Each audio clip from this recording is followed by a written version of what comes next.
Good evening.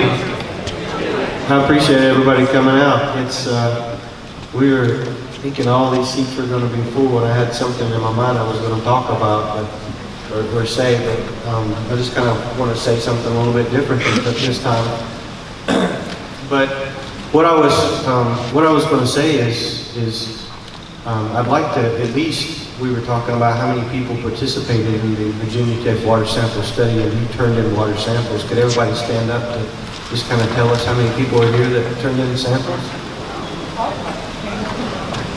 Wow, thank you. A lot of people.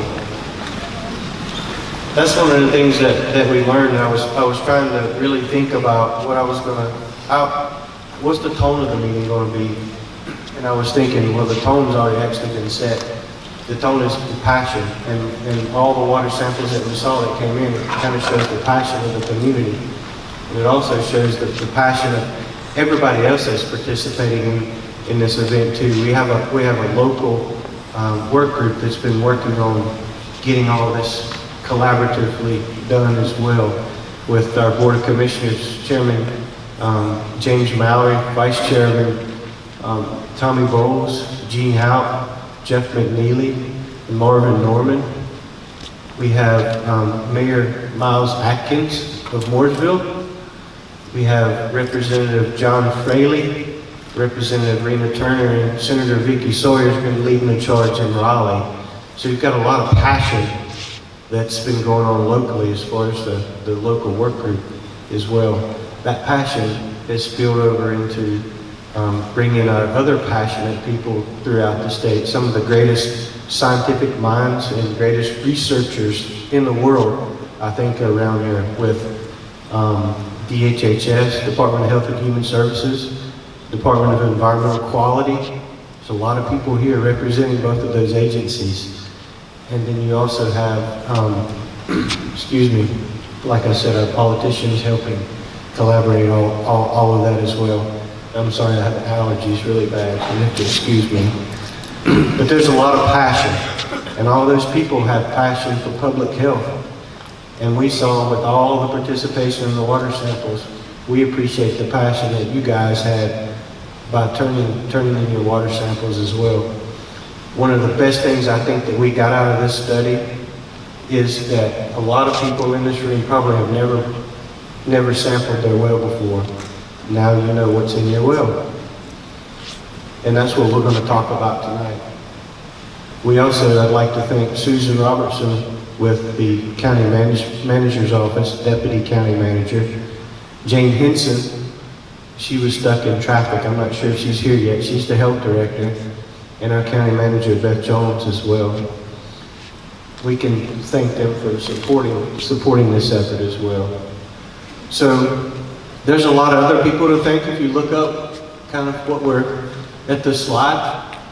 Fire and emergency management in Iredell County played a part in helping us get signs out on Perth Road. As you remember, all the signs they brought all those signs for us, and thank goodness they did, because it was really foggy on 5 o'clock on Thursday morning.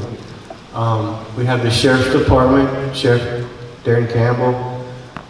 He provided services for us out on the road, making sure that everything's flowing in and out as well.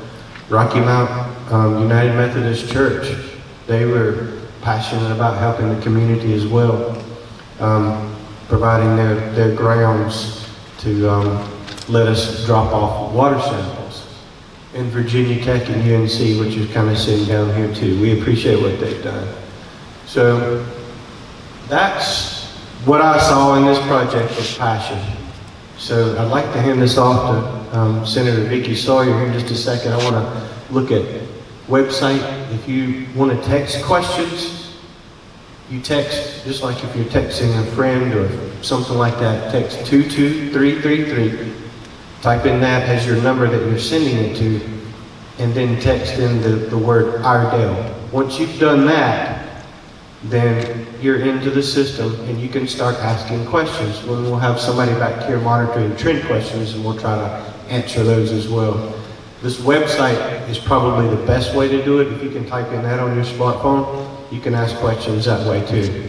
And they'll leave that up for a little while. I'm not sure exactly how long they're going to leave it up for people to ask questions. And over the next few days, if we haven't answered all those questions, we'll try to do that. So, thank you. Hey, thank you, everybody. I will be quick because I know that we're all here not to hear some politicians speak. We're here to understand what those results were that were mailed to you this past week. I am Vicki Sawyer. Not only am I your neighbor, but I also am your neighbor who has a private well, who had her well tested, along with my neighbors, the Linger Felts down here. And so we've been a part of this since very beginning, really since the last year. Couple things. One, as I travel the state, I see a lot of communities who are going through the same thing. But I also see a lot of communities who don't have the leadership that Iredell County has. So I really do want you guys to understand how fortunate we are that we have Brady Freeman leading this charge, and Susan Robertson, and our county commissioners. Because without them, they make me look like a rock star when I go around to North Carolina and talk about what our community is doing, how we're ahead of the game, and I'm very thankful and grateful for you guys and all your work that you put into it, and I will go and we will fight this fight all the way through. Secondly, in Raleigh, what we are doing is right now we are in the bill drafting phases and passing some legislation. Part of that legislation has to deal with Department of Environmental Quality and how they're handling this.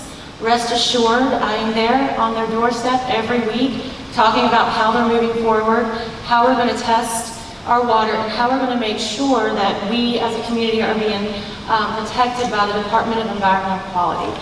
So my email is on the website. I'm here for you for questions. And without further ado, I'd like to introduce our folks from Virginia Tech. Thank you.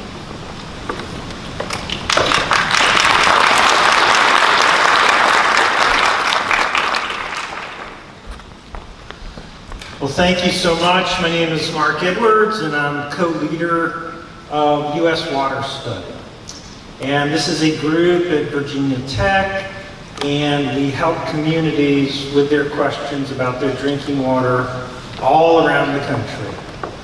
And I have to tell you that this project was extremely unusual in several ways. So first off was the fact that the agencies involved just did a wonderful, wonderful job. We had great passion, as was already mentioned, from the community. And it was also a unique experience for me because usually I have to pay for the sampling out of my own pocket. But in this case, Dr. Piper wrote a grant to the National Science Foundation and the US EPA, and therefore this is your tax dollars at work. So with that, I'll turn it over to Dr. Piper. Hello everyone. We are having a little bit of technical difficulty. Okay, so just give you a brief outline. We just did a welcome and just heard from Mark. I'm going to give a quick overview of our sampling campaign, and then you're going to hear from our grad students who analyzed all of your samples. They're going to give you an overview of the results, and then Wilson Wise from DHHS is going to give us an overview of treatment options. And then we're going to open the floor for questions. We want to hear from you, have dialogue with you. Okay. All right, sorry, having some troubles. All right, so as all of you know, this is a research project, so we just want to let you know what was going on with the research. There's two main overarching goals that our team is looking at. The first is we want to measure lead in drinking water, specifically well water. And as you know, private wells are not regulated, so there's not a lot of data collected, so we don't have a lot of knowledge. So through this campaign, we're trying to build more knowledge of what's going on in terms of corrosion in these systems, so we can figure out how homeowners can remediate any challenges that they have. The second goal is about emergency response. Our team has been working for about 2 years looking at severe flooding events. We've been looking at water quality and recovery behaviors because we want to better equip residents to take care of their drinking water after flooding events. And to do that, we need to understand what's in the water and what access do people have to resources and what are they doing. So those are our two main overarching goals. This work that we're doing is funded by the US EPA and the National Science Foundation. So many of you here know about the sampling, but for those of you who don't know about what we did, so we did a very brief, we did a citizen science campaign, and what we did was we gave residents 3 different bottles. And what we asked was that they collect the bottles first thing in the morning. We wanted the water to sit for a minimum of 6 hours, and they collect the first draw of water out of the tap, which we call our first draw sample.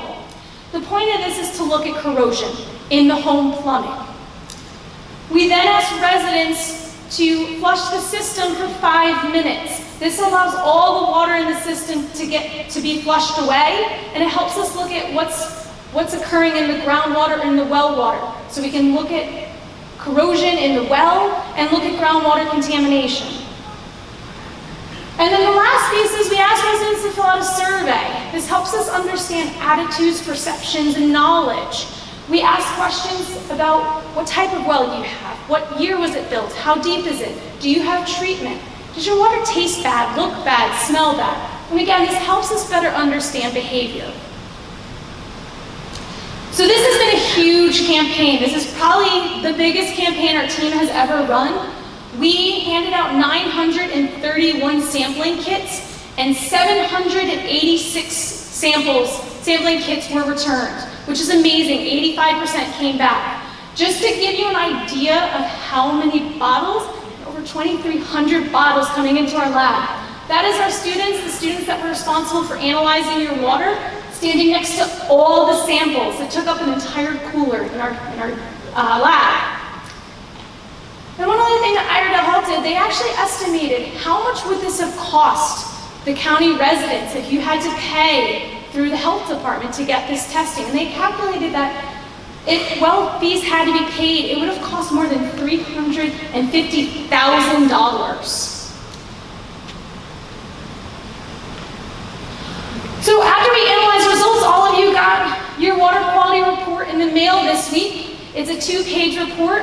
The first page looked at health-based contaminants. The second page looked at nuisance contaminants, things taste, odor, smells, and then unregulated contaminants. I want to zoom in on the health bait and just explain, because we talked about 3 different standards. So if you look at this table, you notice the first column is parameters. This is what we tested in your water. The next column is your results. What are the results that we saw in your home? If you notice, some of them have a less than sign. That actually means your levels were so low that our instrument couldn't detect them, so they were below our detection limit. Then the next columns, we have three different thresholds that we recommended. And this goes back to the fact that private wells are not regulated, so these are all recommended guidelines in North Carolina. The first one is US EPA health-based standards that are required to be monitored in municipal systems. Often we see that private wells are recommended to have the same quality of water that municipal systems have. They recommend those thresholds. North Carolina is a little different. They also have health-based groundwater standards that they recommend to well users. These are either matching of the EPA standards or they're a little bit stricter.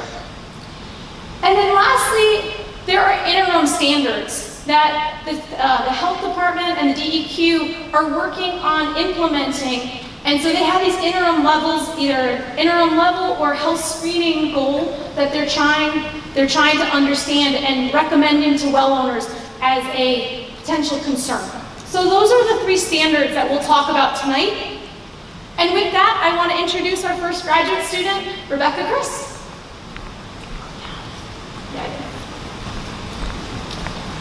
So good evening, everyone. I'm Rebecca Chris. I'm a PhD student at Virginia Tech, and I'm going to share some of your water quality results. So you may be wondering where these contaminants come from. They can come from 3 different places. So the first place is the groundwater. The second place is surface water. And this is particularly a problem after flooding. And that was the basis for this study. The third place they can come from is from the plumbing in your well and your pipes. So I'm going to focus on contaminants associated with the plumbing in your house, so your well and your pipes. And as the water flows through your well and into your pipes, the water can pull metals off the pipes. And this is a function of kind of the water quality coming into the house. So this is how things like copper, lead, and nickel can get into your water. But there are certain metals, like iron and manganese, that can also come from the groundwater. So when you look at your results, the iron and manganese numbers are the contribution of both what's in the groundwater and what's coming off your pipes. So why do we care about metals in the water? Well, the first reason is because of water quality concerns. So like Kelsey talked about, sometimes contaminants can make the water smell or taste funny, or it can make it colored. So you see here, this blue water has copper in it, and this brown water has iron in it, and that can make us not want to use the water. But it can also cause health concerns, so it's definitely something to be worried about. And the second thing is plumbing and appliance concerns. So as metals come off the pipes and into the water, that means it's taking the metals away from the pipes. This can cause holes to form. So you see a hole in this picture, a hole in the pipe, and that can make your pipes leak. It can reduce the life of your plumbing and of your appliances. So corrosion problems are not uncommon in wells. And this is because of differences in the groundwater quality, and also because a lot of wells don't have treatment. We did extensive sampling in Virginia with our partners, the Virginia Household Water Quality Program. And in this sampling, we found that 1 in 5 of the homes tested had problems with corrosion, in particular problems with lead. So as we proceed through your results, we're gonna present these Virginia results just as some context. So we're gonna start with those health-based contaminants, or the health-based standards that Kelsey mentioned. And these standards, as she said, are primarily EPA standards, but for nickel, you see the little star, nickel is a North Carolina state standard. And these standards are set primarily for municipal systems, but we're using them as a benchmark for your well water for levels above which we might be concerned. So for example, if you have a copper concentration above the copper standard, then that's a level that we might be concerned about. So what you see here are these gray bars. These are the results for the Virginia sampling. And the height of the bar represents the percent of homes that are exceeding the standards. And across the bottom, you see copper, lead, cadmium, and nickel. So these are all the contaminants we expect to be coming from your pipes. And we see here that 12% of the homes in Virginia exceeded the standard, and 19% of the homes, standard for copper, and 19% of homes exceeded the standard for lead. So this shows that there is a corrosion problem in Virginia. So now these blue bars are the results for Iredell County and the surrounding area. And we see here again, there is a problem with corrosion, but there are fewer problems than in Virginia. So we see that 10.8% of the homes we tested here in the Iredell County area exceeded the standard for copper, and 7.5% of the homes exceeded the standard for lead. And we're going to come back to these results. But one interesting part here is that we see that 15% of the homes exceeded the standard for nickel, which was more than in Virginia. And we postulate, we think this might be happening because of changes in the plumbing that's being used. So we found that so in some cases, people are using brass coated in nickel to try to reduce lead coming off their pipes. So maybe this is a trade-off between nickel and lead. But this is definitely something that needs to be investigated more. So now we're going to talk about those nuisance-based standards that Kelsey mentioned. And the nuisance-based standards, as we talked about, are smell, taste, color. So think that brown water with the iron in it. And again, we're going to look at these gray bars. They're from Virginia. And the height of the bar is, again, the percent of homes exceeding the standard. So we see here that less than 10% of the homes we tested in Virginia exceeded any of these standards. And now these blue bars are the results from the Iredell County area. And we see again that there's a similar amount or less homes exceeding the standard here in the Iredell County area. So that indicates that there are problems with corrosion for some folks, and those should be addressed, but in general, these results are not out of the ordinary. Now we're going to unpack the results for lead and copper a bit more. In this graph, you can see all the results we had for the Iredell County sampling. There were 786 homes, and each home is represented by a blue dot on this graph. And the height of the dot represents the amount of lead that was in the sample. And you can see here that most of the homes had low lead, but some of the homes are above that red line. And the red line is the EPA standard that we've been talking about. So that's the regulatory standard for municipal systems that we are using as a benchmark for a level of concern. So there are 7.5% of wells in the Iredell County area that are above that red line, or that level of concern. Now we're looking at a similar graph for copper.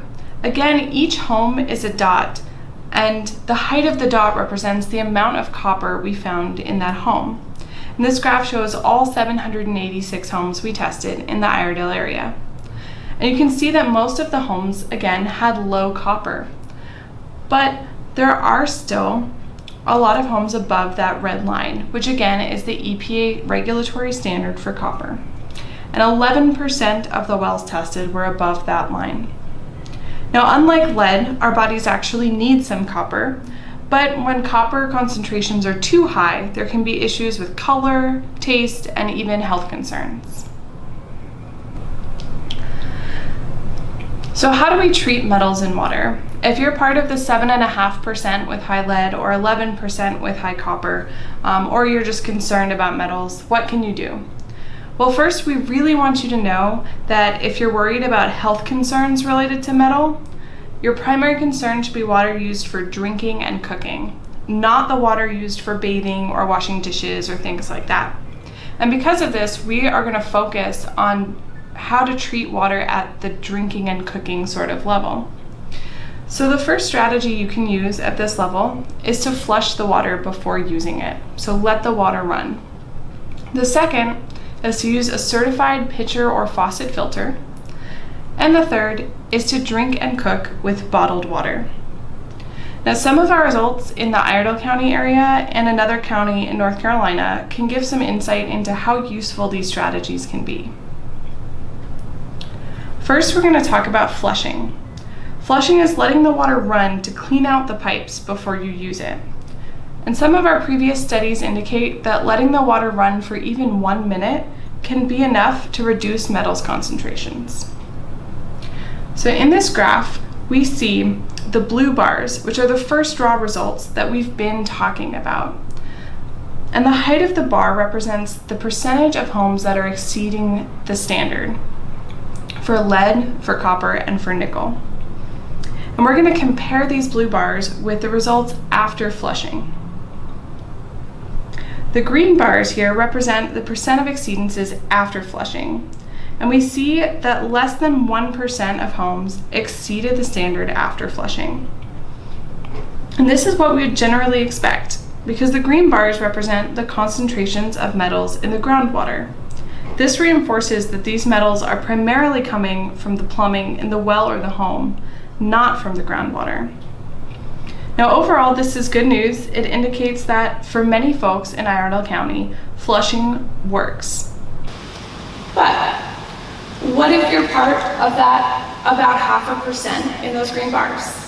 And what if maybe you're below the standard, but you're still concerned about the metals in your water? Well, then, using a filter might be a good option. So you can use either a pitcher filter or a faucet filter. And in general, we suggest that you get an NSF certified filter. So NSF is the National Sanitation Foundation, and they certify filters for a variety of the health-based contaminants. So if you're concerned about lead, for example, you should get a filter that is NSF 53 certified for lead. Now we're going to look at some results from another community in North Carolina to see whether these filters work. So what you see here, these blue dots, are the concentrations of lead in 5 different waters before the filters were used. And the red line kind of across the middle is the EPA standard we've been talking about. And you see here the first 3 dots are above the standard, and the second 2 dots are the case where maybe you're below the standard but you're still concerned. So after the filter, you see those green dots. The filter greatly reduced the amount of lead in the water, so much so that it was less than 1 microgram per liter in all the cases we tested. And this really shows that the filters might be a good option for reducing lead. Now, Corey is going to talk a bit about the groundwater results.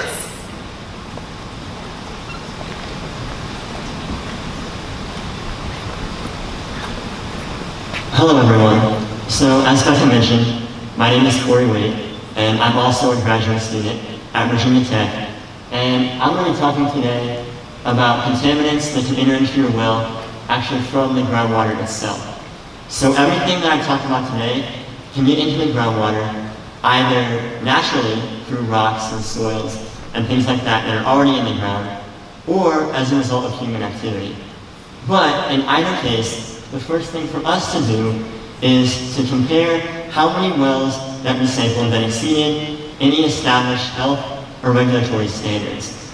So to do that, we looked at the first 2 standards that Kelsey mentioned earlier, the EPA health standards used to regulate public water systems, as well as the North Carolina groundwater standards. So when we did that, what we found is that for EPA standards, out of all the groundwater-based contaminants that we looked at, only uranium exceeded any EPA health standards in any of the wells that we sampled. Next, we looked at the North Carolina standards, and we found, again, that first, for uranium, the North Carolina standard was the exact same as the EPA standard. But for fluoride, total chromium, which we'll talk more about later, and boron, the North Carolina standards were more strict than the EPA standards. So we had up to 2% of our wells exceeding those North Carolina standards as well. But overall, you can see that we had very few wells exceeding any EPA or North Carolina standards for groundwater contaminants, which is good. But before we move on, I want to add a little bit more context to the uranium data. So in the same way that Becca showed you the data earlier, you can see here all of our data for uranium, where each blue dot represents 1 well, and dots higher up the page represent higher concentrations of uranium. So you can also see on this graph the EPA standard of 30 micrograms per liter represented by the red line.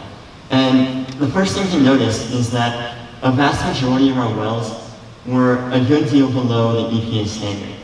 And our average uranium concentration in all the wells we sampled was 2.5 micrograms per liter.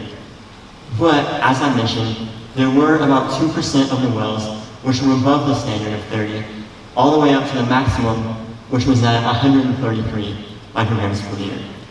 So, if you are a resident who has high levels of uranium, there are some pretty common treatment methods which you can use to bring that uranium down below the EPA level. And Wilson Mize will talk a little bit more about some of those later on in the presentation. So, in addition to health-based standards, as Becca mentioned, the EPA also regulates public water systems with nuisance-based standards.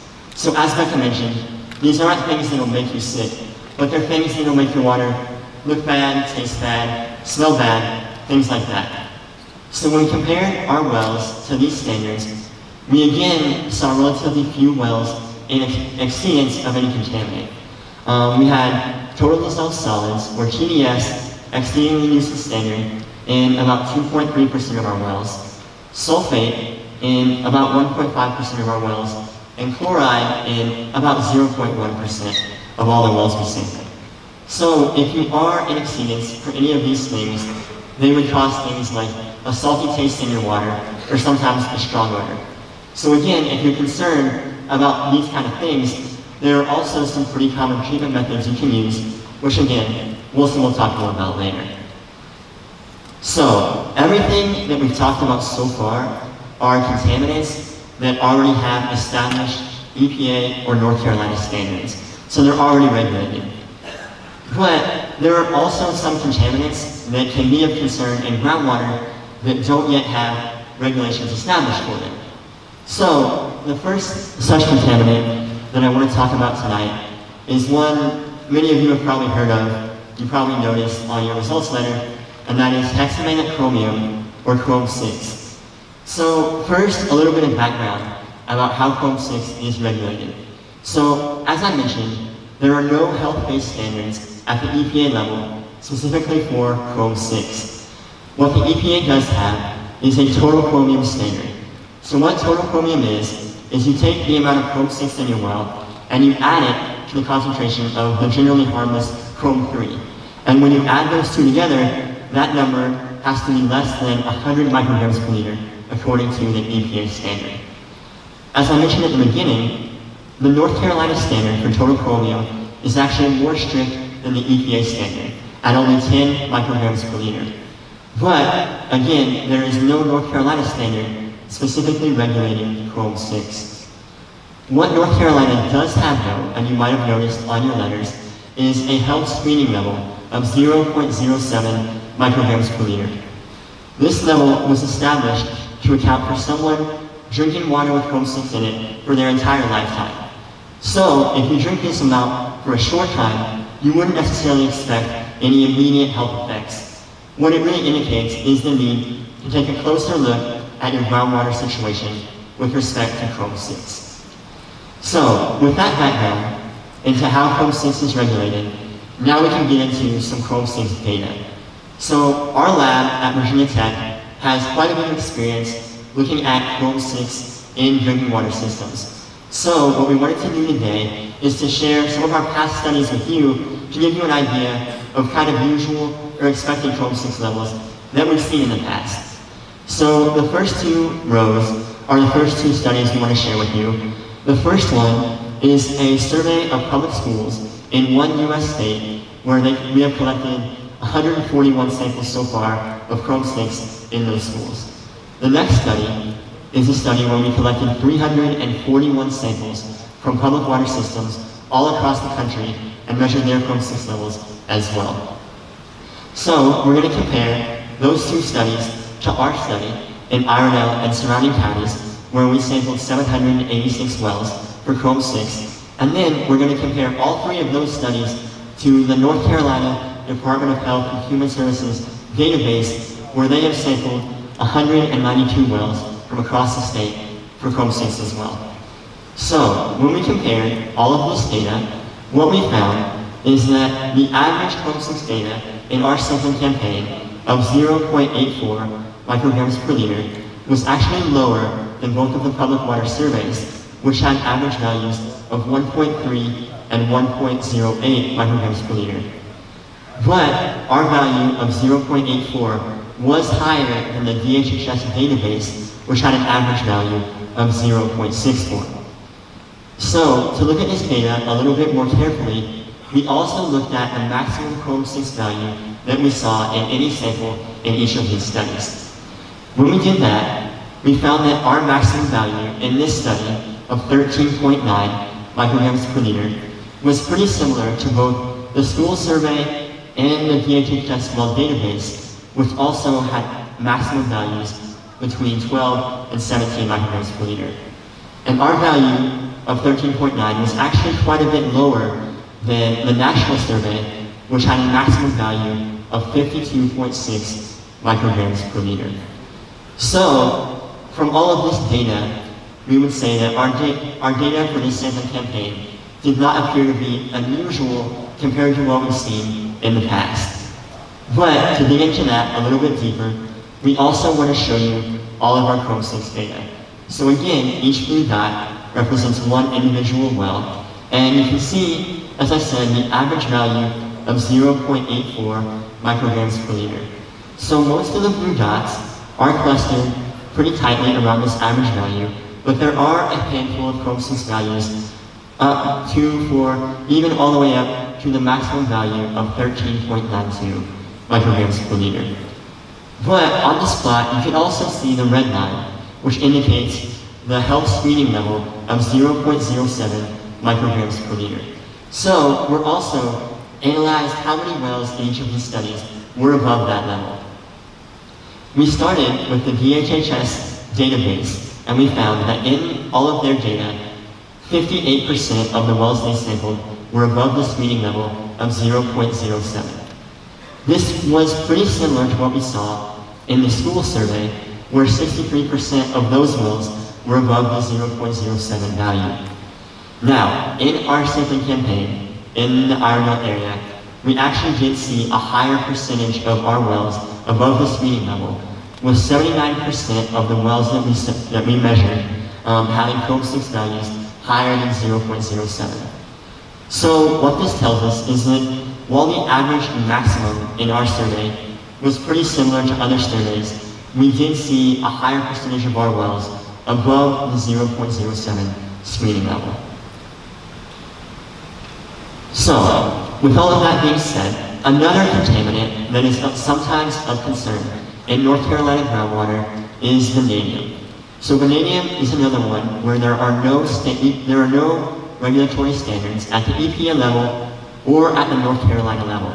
However, North Carolina does again have an interim maximum allowable concentration for vanadium of 0.3 micrograms per liter. So, not as much data exists in our lab for vanadium to compare to as there was for chrome 6. However, when we compare the data that we had from the school survey, you can see that our average value of 4.2 micrograms per liter was pretty similar to the average of 4.9 that we saw in the school survey. Similarly, our maximum value of 39.4 micrograms per liter was also pretty close to the maximum from that survey of 47.7. As was the case in chrome 6, however, we did see that a higher percentage of wells in our campaign were above the 0.3 micrograms per liter standard, with 86% compared to only 76.1% for the school survey. So, next thing I want to show you, is all of our vanadium data. So each blue dot is again one well, and you can see, as I mentioned before, the average vanadium value was 4.2 micrograms per liter, and most of our samples were generally around that average, ranging from about 0 to 10 or 15 micrograms per liter. But there were several wells higher than that, with a maximum value of 39.4 micrograms per liter. So, to wrap it up, if you're concerned about chrome 6 or other contaminants that are in your water, our lab actually also did a study, the same way we did for lead, with chrome 6 to evaluate whether these filters might be a good option. So what we did is we again took well water from 5 different samples in North Carolina, and we added in chrome 6 to make it at levels similar to what we were seeing in our sampling campaign, so ranging from 0.9 up to almost 2. And you can see each blue dot is a test that we did, and then we put each of those blue dots into a pitcher filter, and what we found was, in each case, the filter was able to reduce the chrome 6 down below the 0.07 screening level. So you can see each of the green dots are either 0.02 or 0.03 after filtration. So that indicates that if you are concerned about chrome 6 in your water, these types of pitcher filters could be a good, cost-effective solution for you. So with that being said, I'll now turn it over to Wilson Mize to talk about treatment options.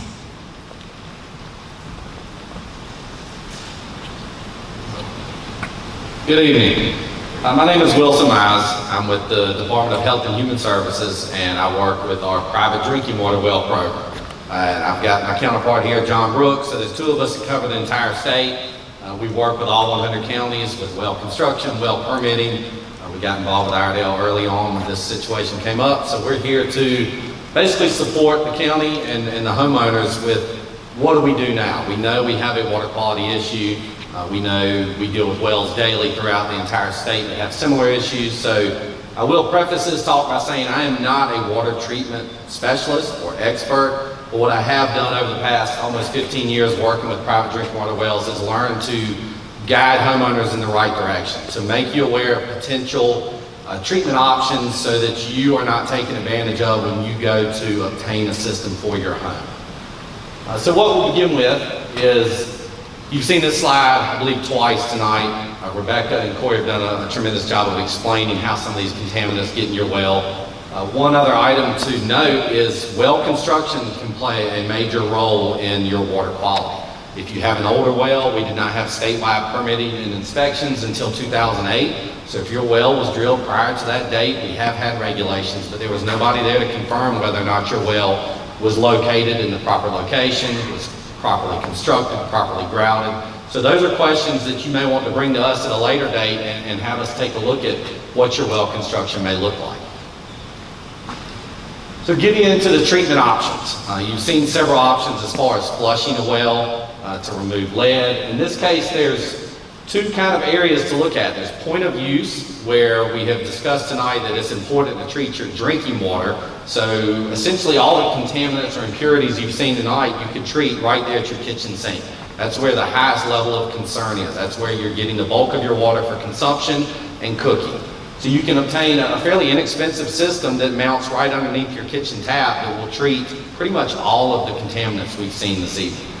There are your occasional homeowners that are still concerned that they may consume something from a bathroom faucet or accidentally consume water while showering.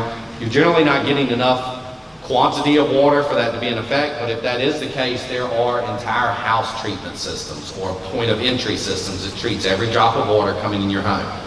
Please take into account that is a much more costly option, and again, generally not necessary.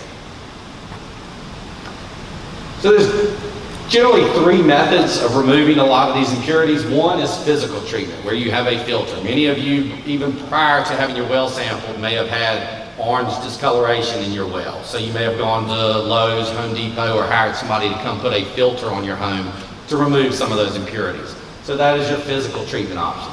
Chemical treatment option, when we talked about if it's a bacteria issue and you need continuous disinfection, or we talked about corrosion in your home and you need to adjust the pH, you may have to put a system that injects something into that water to improve that water quality or improve the pH so it's not corrosive to your piping. And then obviously there's always the alternative source. There's bottled water.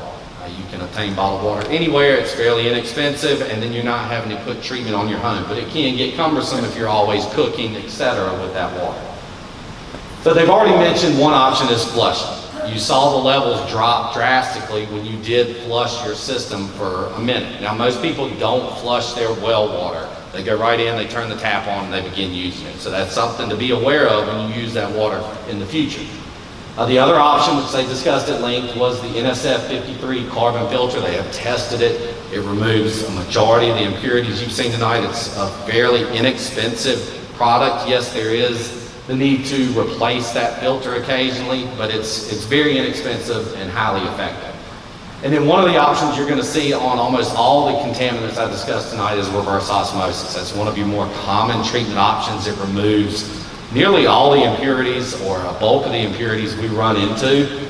As you see there, that is what I described as a point of use. It's a fairly small, fairly inexpensive system that mounts under your kitchen tap and will filter all the water that you use for the bulk of your consumption and cooking purposes. So, getting into some of the specific contaminants you've seen, treatment options for uranium, reverse osmosis. We just discussed how it's inexpensive, very effective. Anion exchange is another option. That's where you have resin beads that actually remove the material. They're both highly effective, and these are not all-inclusive. This is not all the options you may run into. If you contact somebody that does this for a living, they have newer items that may be on the market that we're not aware of. But the key, and I'll mention this at the end, is making sure that they're approved, that it is an NSF product that has been tested and has shown to remove the contaminants in question. So now we got the treatment options for chromium-6. The zero water filter that she mentioned, that I believe Kelsey mentioned. This is a inexpensive option. Does a tremendous job removing some of the concerns that you may have with the impurities in your water quality. Again, reverse osmosis. So if you have multiple contaminants in your well that we're discussing this evening, it'll remove all of those that we're showing on this presentation. And then again, anion exchange. So you're going to see kind of a common theme here with some of these treatment options. Treatment for vanadium.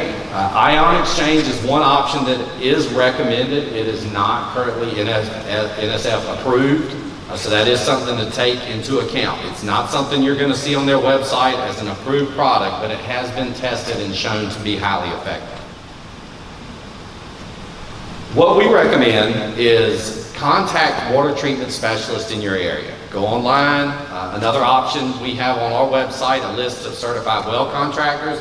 Many well contractors are trained and capable of installing treatment options as well. They deal with water quality concerns every day. If they can't, then they generally have people they recommend to come out and treat their wells. So I recommend contacting a minimum of 3 companies. Provide them with your water sample results because they need to see the bigger picture. When I say reverse osmosis will remove one of these contaminants, you may have other items in your well that need to be treated out prior to the RO system. You may need a filter to remove lead, iron. You may need to adjust that pH. So you may have a series of filters and membranes and treatment devices in order to remove all the contaminants in your well. And then compare pricing. And that's what John and I do, and our epidemiology branch. We can assist you with that process. If you go out and you get 3 estimates and you see 2 of the companies said this is what you need and it's $4,000, and then one company says no, I think you need this and it's $15,000, that may raise a red flag. You may say, well, let's look at this and see, are all the items they're describing to us necessary? You can contact us. You can look on the NSF website. You can do research and see, this is what I have in my well, this is what I want to remove, and this is what they propose. And you can compare and contrast and make sure that what they're giving you is what you need. And do your homework. Again, I've already mentioned, go to the website, make sure that these systems do work for what you're wanting to remove from your water supply.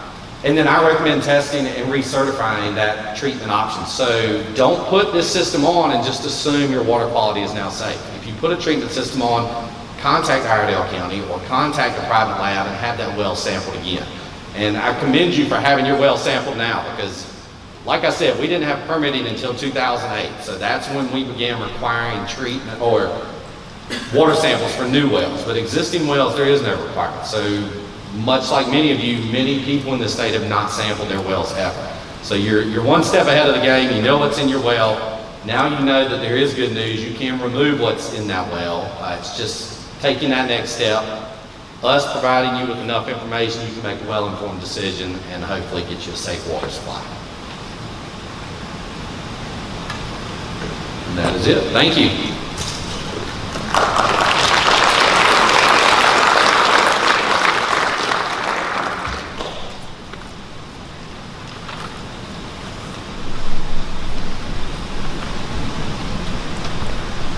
Wilson is actually the one that turned us on to Virginia Tech. So I want to, he's he played a big part in this whole thing coming together. And Nancy Deal sitting his supervisor and support as well, helping that. Somebody's already turned the channel. Just remember, you can text questions and you can go to this website as well to ask questions. Now what we're gonna start is Senator Sawyer and I are both gonna have a microphone standing here on each aisle. If you want to come down and ask questions, we'll have the panel come up front. If you want to go ahead and come up front. But I wanted to make very clear and make an announcement real quick that the questions need to revolve around the water sample study, and that's specifically water sample study stuff to the crowd. But we have a lot of experts here.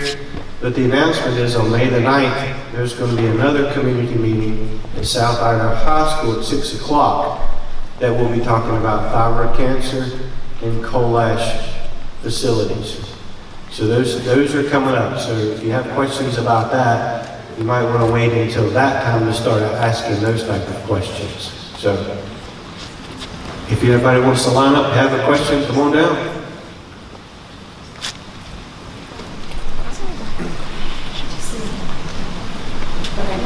Hi, I'm Dr. Michelle Stowe-Ong, a physician in the area. So first of all, our physicians and veterinarians are behind you. Thank you for doing the research. My question is twofold.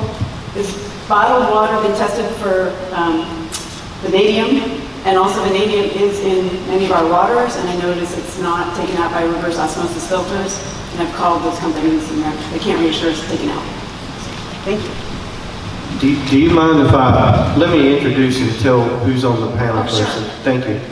This, and the reason I'm back here so I can point real easily. This is the Virginia Tech team. Dr. Mark Edwards, Kelsey Piper, Wilson Mize and John Brooks are from the DHHS. They're on-site water protection. They're in the well program. Those type of questions. DEQ with Brandy Kostner and Ellen Borscheider. They're here as well. I'm sorry. Linda Culpepper. I'm sorry. Linda had a new grandbaby and she's feeling that. I was reading and then we have Kennedy Holt with DHHS, and he would kind of revolve around, I guess, the health aspects. And then Virginia Guthrie, they're from OEED, or Occupational and Epidemiology. So, does anybody remember that question? Sure, I do. So the answer is bottled water companies do not have to test for vanadium. However, we at Virginia Tech, we've tested a lot of bottled water, specifically trying to find problems, and we haven't found any with problems with vanadium or lead. And in relation to the second question, yes, RO will remove vanadium.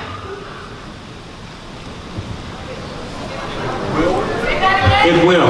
RO will remove vanadium. Yeah, but it does. We've tested RO is very, very effective with vanadium.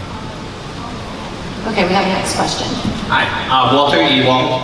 I texted about 10 questions in. I don't know if they come to people or how that works, but I'll give you a quick summary. A lot of them are around the health effects when the levels are above. And so I tried looking at scientific studies for vanadium and hexchrome, but I get blocked out because I only get the abstracts, right? So I'd rather see what the laboratory animals were tested on. And so at the levels we're looking at, so that's kind of the first question, if you can identify at that level, are they killing all the rats? Are they just growth impacted, or what the effects are, right? California has a 0.02 level, so what are they basing theirs on? Okay, let's unpack that one first. Okay. How about that? You can ask all you want, and let's just let them answer one question at a time. Okay. So does anyone want to take that question? Yeah, this is Kennedy Holt with OEE, talking about, I guess to answer your first question regarding the health levels with vanadium, hexavalent, chromium, correct? Is those the two, or just hexavalent? Just those two.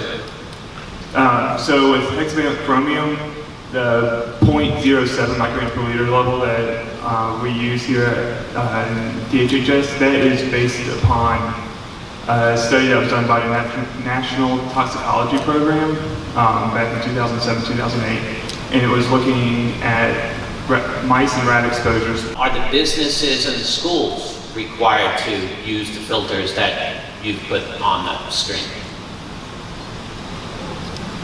Okay, so a lot. Well, I can speak a little bit about to the schools, because most of them are on municipal systems, and municipal systems are not private systems, right? So they already have to reach a certain level. In fact, Iredell State Schools very correctly, correct me if I'm wrong, they just tested all of their schools, and there were no abnormalities. In fact, there was one at Norman High School where that was a testing error. But is that correct what I'm saying, Brandon? That's correct.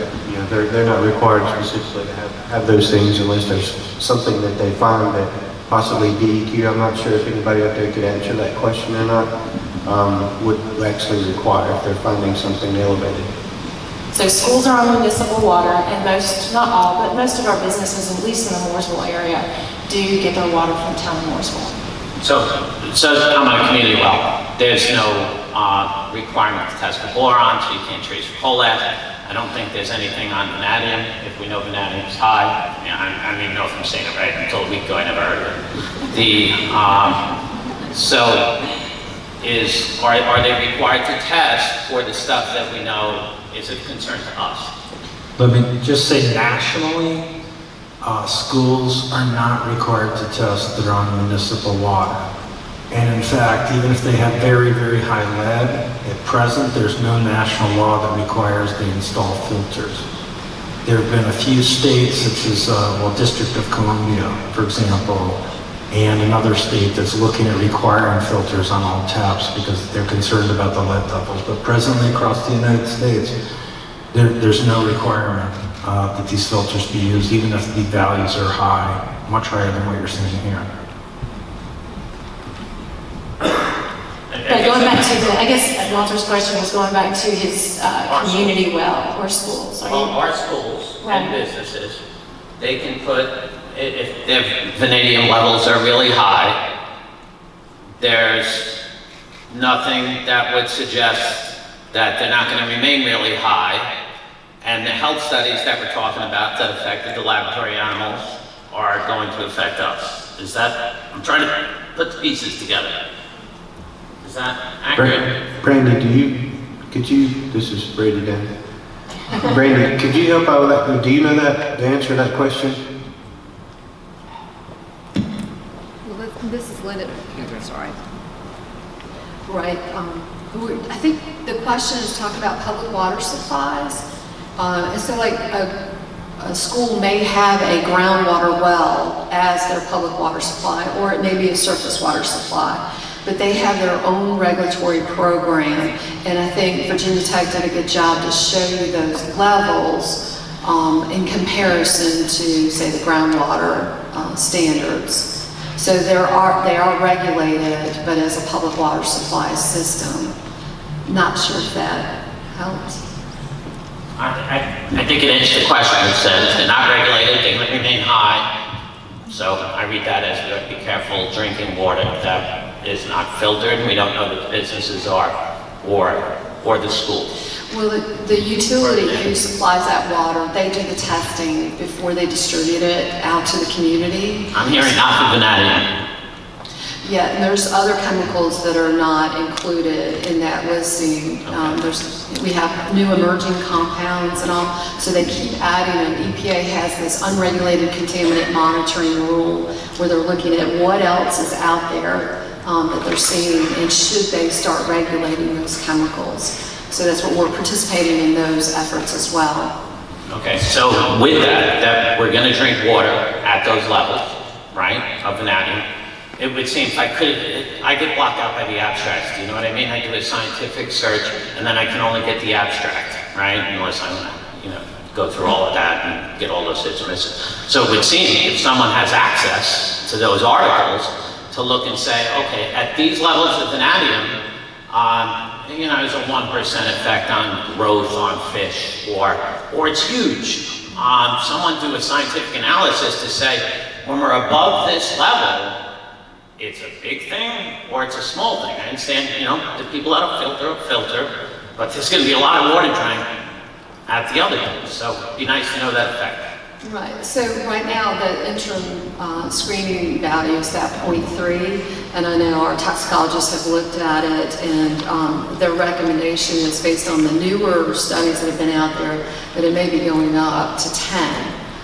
So I've talking to a couple of folks before coming up here and looking at the data. It looks like a lot of the data here, folks are below 10. So if you're talking about the new research that's going on, that's where it's trending, is that value. Our recommendation is that value actually is going to increase to 10.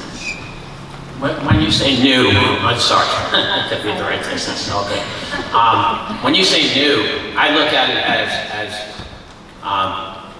this study was not so scientific, and this other study was not. So if we're using that if you can look at the scientific studies and say, this was a great scientific study in 2005. It's not like, it was done in 1800, right? So there's good studies in 2005, and if they show 10,000 mice had growth effects and acute effects, that's a big deal. So I don't know if new and old make as much difference as good scientific studies and not so good. You make a very good point, and in the rules, they have a hierarchy of resources to look at, and I know Kennedy knows this as well. there's an IRIS, there's an EPA database, and they have scientists nationally. They rank the value of the science research projects. So there is a hierarchy, and they try to get the best science, and that's what you look at. And maybe there's not a study yet that reaches that credential of a scientific study. So then they have to go back and look at other studies. So the scientists do rate how well those studies are validated. I don't know, Kennedy, if you want to add. So I think one of the questions you've been asking consistently is if we see effects in animals, how they translate to humans. Is that correct? Not how they translate, but it's those when stuff flips, the first thing I do is not go to the regulations. I go to the scientific studies and I say, how good do I feel about how that level was set? Because a lot of levels are set for hypothetical chemicals where people aren't exposed to them. Once people start getting exposed to them, then you pull back the covers, or at least from the scientific point, right? I like looking at that scientific data. I think it's a natural progression. It's just lock up. I would be glad to work with someone. I don't want to kind of keep going on and take people's time. Yeah, so I'll briefly answer so we can move on to other questions. So with the data that's out there, with vanadium, hexavalent, and chromium, when we see those levels occurring, causing health effects within the animals, rats or mice or whatever, once we determine what levels or concentrations of a contaminant are causing those health effects, and we come up with a toxicity value or a no observed effect level for those, we didn't start because we can't say a rat is exactly like a human. Different uncertainty factors are applied to account for that, so interspecies differences for database, and then some uncertainty factors are also applied because of there may or may not be high confidence in the study, so there may be some issues with the study that may be rated as low confidence or medium confidence, and those are also applied. So those are taken into account when the toxicity values are used to derive and calculate the screening levels, such as the 0.3 for vanadium and the 0.07 for hexavalent. Okay, we have a couple questions back here. Hi, I have two questions. First, did you plot all this data on a map to see if any areas of our county were more susceptible to certain contaminants than others, or did it just seem random? And did you also look at the data and compare it to the depth of wells that we were sampling?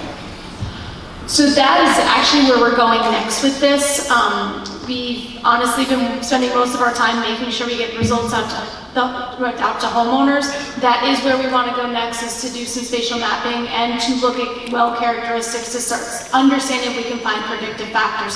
So that is where we will be going next. So that's a later meeting. That's going to be a later meeting. Yeah, it's going to take us a little bit of time to start doing all of that, and it's taken us 6 weeks to get to this point. So that will become the next research angle. My second question relates to groundwater contamination from septic tank leach fields, because everybody around this lake has a septic tank leach field up in this northern area, and I was surprised there was no nitrate sampling done in the studies that you had so many samples. When I moved here 3 years ago, I could not believe there's not central sewer around this lake, and we're all dumping stuff into the ground that can be polluting the lake or polluting our own wells. Did you not think to do any sampling for that? We wanted to do nitrate sampling, but we wanted to include more people in the study. Nitrate sampling has to be done in 3 days, and we can only run a certain number of samples on the instruments. So we couldn't, with the sheer number of samples that came in, we couldn't meet the 3-day holding time, so we weren't able to do it. Are you looking at doing a study like that in the future? Because that's been my biggest concern since I moved here, is what's getting into the lake right below my house or around my cove from all the septic tanks, and I couldn't believe there's not central sewer here. That's not something our team is looking at. There are definitely researchers in North Carolina that are looking at the impact of septic systems on wells. And I'd be happy to, if you want to email me, to send you some of the things that they have done. I know this is your area. Can I back up on that one real quick too? So this test is a gift. It's been a gift from us that Virginia Tech came here. When Brady and all of us in our working team started working on it, DEQ the Department of Environmental Quality did not have the money, the funding, or the resources to do any large-scale testing in Iredell County. We're very grateful for Virginia Tech to come in. But part of that is that we had to be very selective, or they had to be very selective of what they chose. So unfortunately, we couldn't test for everything. But that is something I will take back to DEQ when I'm asking them about these things, and we'll move forward with drilling down on what's going on in our area. So thank you for that. One of the things as far as North Carolina, they have specific well setbacks from septic systems. Well setbacks from surface waters, in surface waters, and septic system setbacks from surface waters. So all those are taken into account from a group of scientists that are studying the hydrology of how sewage moves through the soil, how it impacts water systems, how it impacts wells. So there's a lot of, that has already been studied years and years ago. So, does that help? Next question. My question is around the chrome 6 and the vanadium. With us in Iredell being 79% above the limit for chrome 6 and with vanadium being 86% above the limit, and this was a voluntary test, if a homeowner or resident did not do any treatment, is the key takeaway that the water is safe or unsafe?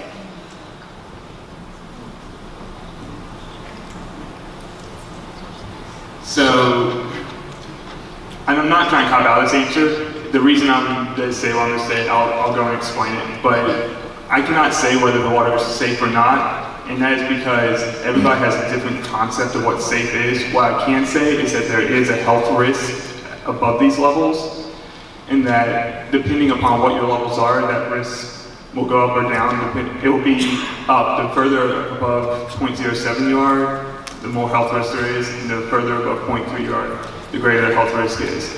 But when it comes to safe, that's something that, and we kind of alluded to this, we're talking about treatment systems. Whether you decide to put a treatment system on and treat your water, that's a decision that you have to make. So sometimes I've worked with people across the state that I've explained their results to them and gone through them, and by the end they're like, I don't think this is that big.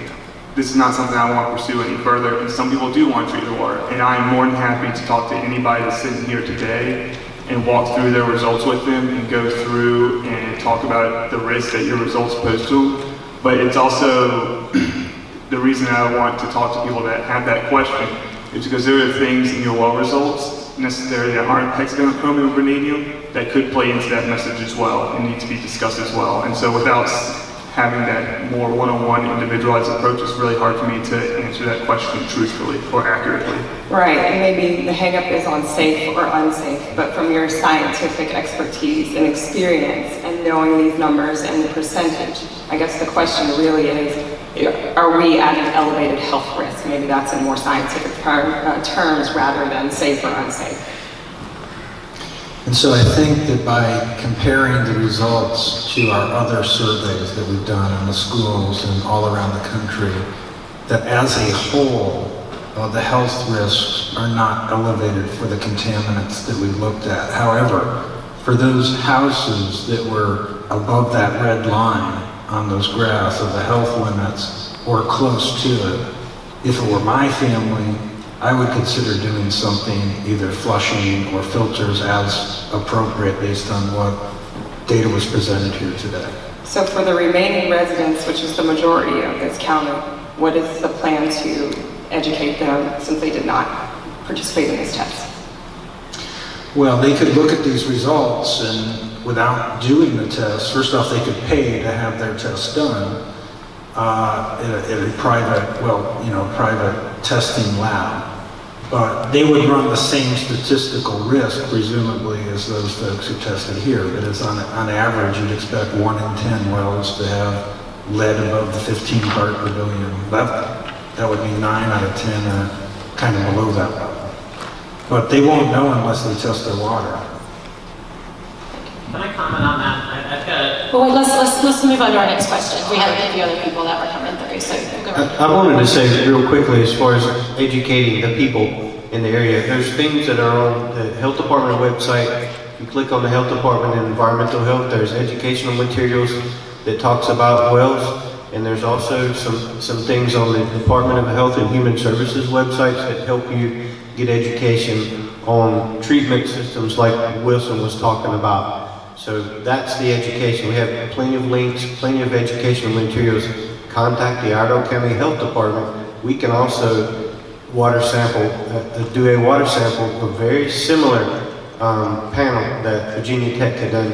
If you want to follow up water sample, or someone that you know that didn't get to take a sample, we offer that services, obviously for a fee for $250.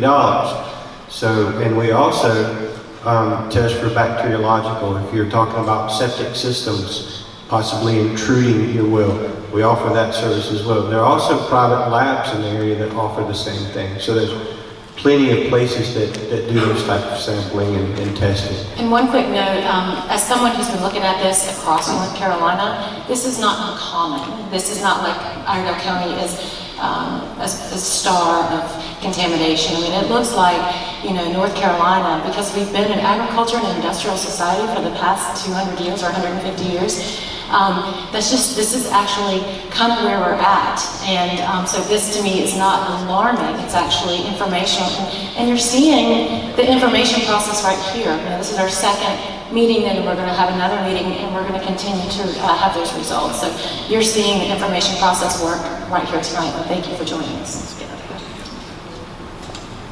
My question is simple. It's directed at Virginia Tech. We did the testing. There's 2,358 test specimens that were done, and none of these specimens were rejected. No instrument was not properly set, or a bottle was spilled. I just find that alarming. Yeah, we ran every sample. We do extensive quality assurance, quality control. We have a full-time research scientist who runs this instrument. He's written numerous papers on it, and if there's an error, he's all over it. Thank you. Hey Brady, can I interject to get some of the questions from Andrew? So Andrew walked over and just told us 2 questions. The first is, will this information be available? We actually have the VT students right now are videotaping. This will be available on our website. It's going to be available on uswaterstudy.org. uswaterstudy.org. Give us a little bit of time. I will try to email everyone to let you know when it's posted. We will post our slides, we will post the videos, and then I think we're going to have some responses to the online questions too. The other question we got was about vanadium treatment. So Wilson, can you speak about vanadium treatment? Yeah, I mean, I think we already touched on that earlier. We had one of the residents come up and ask about that. Obviously, there's not the approved products like we discussed, but there are products that are capable of removing vanadium and have been shown to be successful. So, as I mentioned earlier, I would contact someone in your area that is a water treatment expert, have them come out and look at your results, and then they can identify which products you may need. Hi, my name is Cheryl, and I have a teenager who has Hashimoto's. I know this is not a cancer question, but we did have hexavalent chromium in our water. Would that be something that could cause that, or is that? I realize it's like the air rocket chemical. Where does it come from? I know it's natural in the ground, but to have excess levels. It's really alarming to me because we have lived in the same house for 24 years and been drinking that water. And there's vanadium and also thallium, and every single one of those I looked up, it doesn't look promising. I mean, we've drank a lot of that water. I just want to say, you know, first of all, I very much hear your concern about what's in your water. And unfortunately, it's very difficult to know for a given case of cancer, what the causes are, because there can be so many things. So Well, he doesn't have cancer, he just has Hashimoto's thyroid. Oh, Hashimoto's, I'm sorry. It's a little bit hard to hear up here because I'm going. Yeah, but Okay. it's just drinking that water, and he said if you haven't drinking it for a long, drinking that long, then it wouldn't be that bad for you. But yeah, he had rehab for 24 years. Right. So, I think this is when, the value of information comes in. It's good. I'm so glad that you have the information that you received, and you can consider, some options for treatment in this case. As far as I know, the contaminants are not associated with Hashimoto's, but we're happy to talk with you about that more and look at your results individually, after the Q&A here. Okay, thank you so much. And I appreciate you coming to town and helping us with this. I know it was expensive and all the time, and as a citizen, I wanted to say thank you. Hi. First of all, thank you for doing this testing. Second, I have a CR6 and a vanadium elevation, and we were curious, does that, I know drinking the water out over a long period of time can cause issues, but how about bathing or showering? Right, for all the contaminants that we looked at and discussed here today, they are not a concern for bathing or showering. So if you have any elevations in any of these contaminants, what you're looking at is treatment, and just treating the water that's used for cooking or drinking. That's it. And so that's why the smaller filters are going to be very, very cost effective, because you're just treating that small volume of water. Second question is, I know we were all concerned about that we have Duke Power here. Does the coal ash raise these numbers, the toxic numbers of certain things? We don't know. I'll be ready to look around because we don't know. We don't know. And this is one of the beginning of our steps to find out. And this is a journey. And the reason why Iredell Health is on the phone every week with DEQ and having these meetings and talking, because the answer is we don't know. There's science out there to say absolutely not, it's fine, you can put it on your cornflakes. There's science out there to say it's horrible and run for the hills. So we're trying to do a very pragmatic approach into finding out exactly what is the issue. So forgive me for giving you an answer that is not an answer, but that's actually the honest truth. I wanted to say real quick that at 7:30, we're going to stop the questions down the aisles. I'm going to pull the curtains back, and then we'll break up into groups. We'll have Department of Health and Human Services. Kennedy Holt, raise your hand. That's him, if you can't see the sign, talking about health risk. Brandy Costner and Linda, and they're going to be at one section. Wilson and Brooks and Jane Henson and I will be up there for health department, and then we'll have Virginia Tech with their team up there as well. So that's right about 7:30. We'll break off. If you have individual questions, if you want to come to those stations and ask. Just real quick. Once again, everybody that's on a well, raise your hand. Okay. I'll keep your hand up for a second because it's going to be interesting. How many people that are on a well that's got your hand up have had kidney stones? Okay, not many, but a few. All right. The only thing I was going to tell you was, being an accredited animal nutrition, when I'm not playing commissioner, I actually have another job, and I work a lot with animal feeds and do the nutrition work for them. And we sample wells constantly when we have issues with production on these animals, whether they not have the gain, or they don't make the milk that we want, or they don't lay the eggs that we need for they should be with the feed. So the reason I ask that is we run into these things, and so think about a lot about the kidney issues you may have or anything like that. I would recommend, if you have a well, get a filter system of some kind. I have a well that's 400 and some feet deep in the western part of the county. I thought it was some of the best water I ever tasted, and it was. I got a kidney stone, first one in my life, probably a month after I lived in this house, and I lived on wells all my life before. I was 36 years old when I had my first one. I put the filter system in the next day. I went and bought one. I haven't had another kidney stone since. I don't know if that's just by chance or not, but I'm just making a recommendation for you, coming from somebody that looks at this from another angle. I have to take the mic away before you start sharing too many other stories. So that is Commissioner Jeff McNeely, so I just wanted to make that one. Dick Faulkner, retired chemist. I was wondering why you didn't report pH on the reports. The answer is because pH has to be measured in the field to be accurate, especially when you get it from a well. After it comes out, within 5 minutes, the pH is generally gone up. And so by the time it got to us, it wasn't an accurate measure that we can report to that was the pH of your water in the field. So you don't have a general feel for pH across all your samples at all? Not, because these were consumer collected, okay. And so we would have had to not only provide a pH meter, but also train people how to use it, and the budget didn't allow that. I've checked several of my neighbors' wells and my own well, and our pH runs somewhere between 6 and 6.5 typically. So I wasn't surprised that my copper was high. Yeah, no, my own well is 5. Okay. Yeah, so strongly acidic, a lot of copper. You think that's typical in that area, low pH?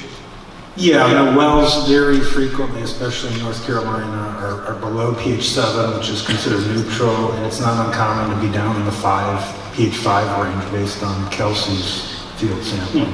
All right, thank you. Okay, Walter agreed to one question. It's just more of a comment or response to the earlier question.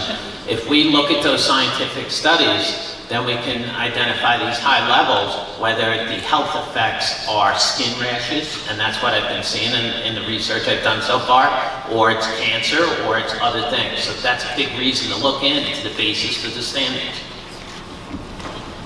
Okay, we've got 2 more questions, and then we'll break off into our groups. So my well is probably 15 years old. It was probably put in, had a surface well, and then it went out, and we ended up putting in the deep well. It would have been before the 2008 mark that you scoped out. Corrosion came up. Dr. Pfeiffer, thank you so much for making a personal phone call to me after receiving an email. I greatly applaud you and appreciate that. So my concern was all the pipes in the house have been changed over to the PC pipe as well. So I've been in the home 22 years. The old copper pipes were taken out pretty soon after I bought the home. The PC pipes were in. The well's maybe 15 years old. So when the corrosion issue came up, then that has to be from the well to the house. And how do, you said you all would come out and do an inspection. What does that cost? How do I get help with that corrosion issue?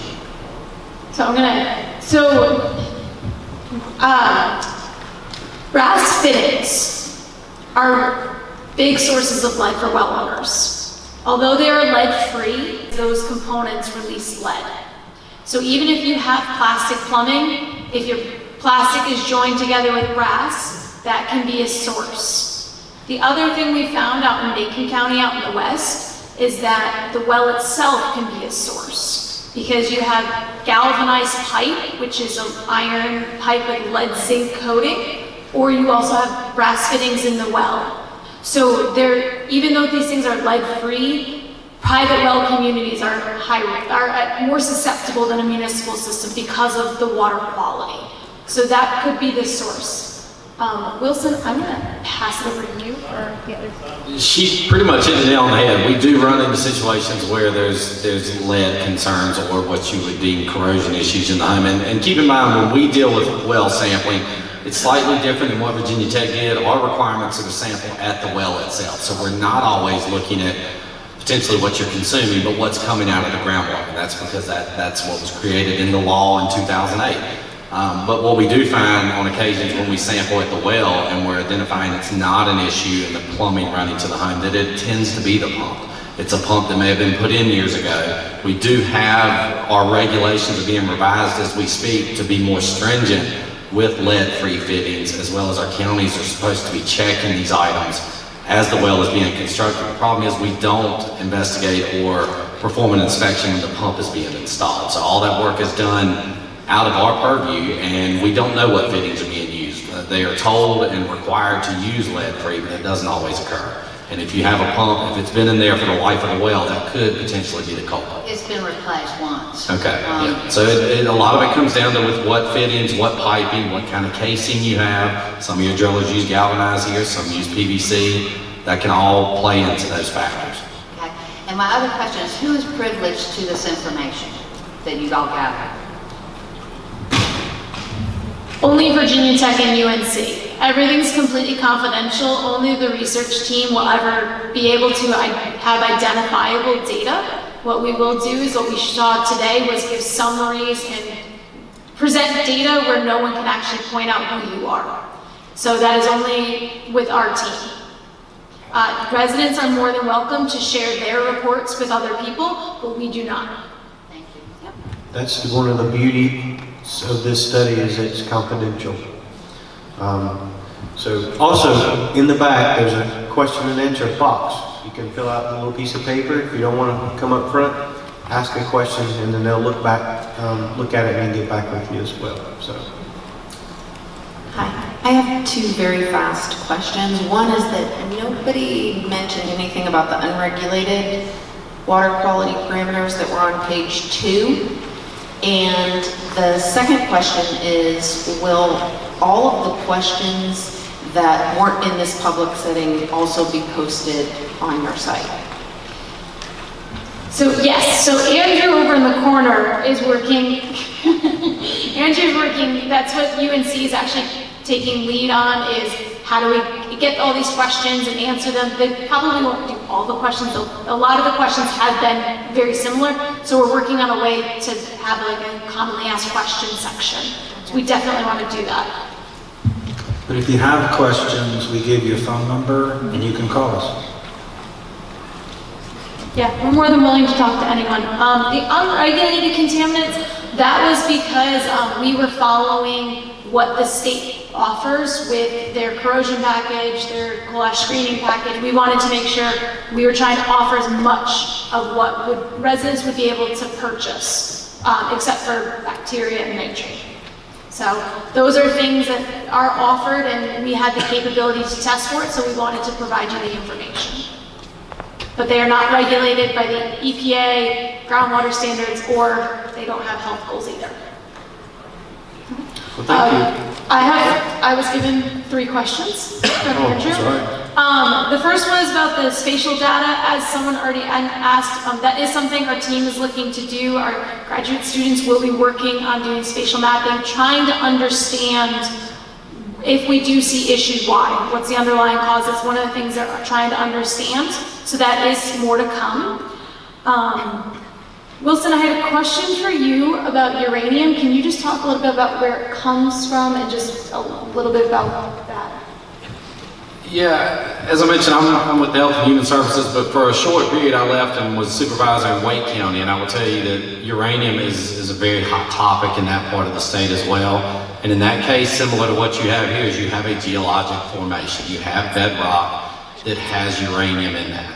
And one thing to take into account, even though you may or may not have had a hit for uranium, there are additional radiologicals that you should look at in the future. Radon in water is one. Radon in water can be present. If uranium is not, they may go hand in hand, but radon is one that is also an inhalation concern. So that is one of the contaminants that we run across that could be a concern when you shower. So if you have never had your well sampled for additional radiological contaminants, as well as your crawl space. Many home cells require radon testing in the home, so that is something to take into account. But the majority, if not all of the uranium that we run across in our groundwater samples is naturally occurring. It's just based on young granite formations where you may have uranium, you may have radium-226 or 228, you may have radon in water. So there's multiple samples that should be looked at on multiple parameters to make sure you get the larger picture of the potential radiologicals in your well. Thank you. And then, Brady, I only have two more. And these are to OEB. The first is, can you provide us some details about the May 9th meeting, date and time, if that's available? And then the second is, we've talked a lot about human exposure. What about pets? Should we be concerned about our pets?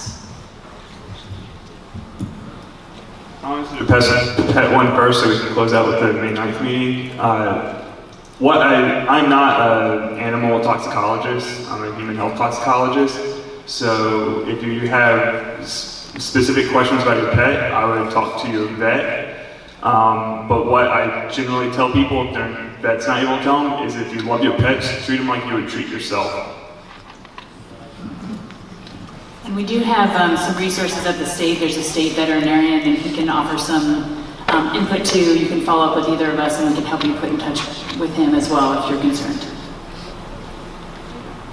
So in closing, I think Senator Sawyer is going to talk about a little bit more about the May 9th meeting. Oh, wait, Cassie, you No, the May 9th meeting, I didn't want to miss that. Okay, so let's go back to the May 9th meeting, and you guys will please chime in when I miss a couple things.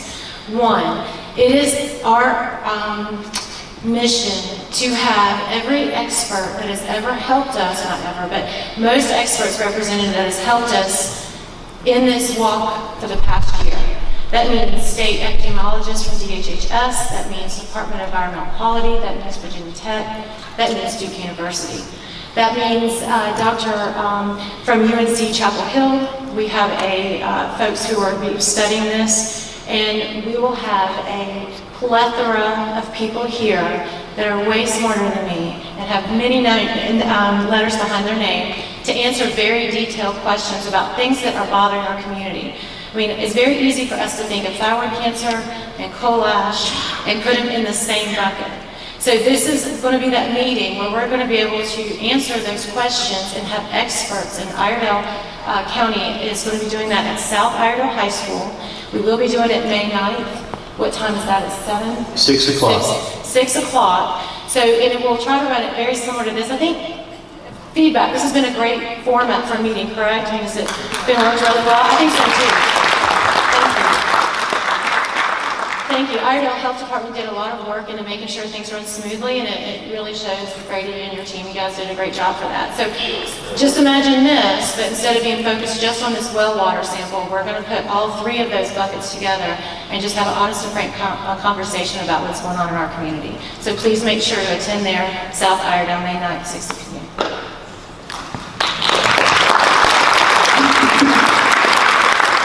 So I'm going to open up the curtains. If anybody wants to come up and talk, individually to one of the panelists, and there'll be some more people coming up here too.